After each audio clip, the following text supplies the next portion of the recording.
Wow! Guys, naramdaman nyo kanina yung init ng panahon? Sobra kakaibang init niya, di ba? No wonder kung bakit nagkaroon tayo ng lindol kanina.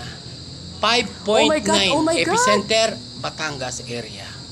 Grabe. At siguro naman, yung mga kalapit lugar, naapektuhan din.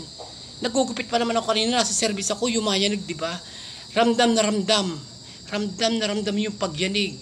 Siyempre, alam natin, ang lindol is either vulkan or yung naglalaban ng init at lamig, di ba? It's either in both the two, di ba? Kaya ingat tayong lahat mga kabarangay at mga kababayan.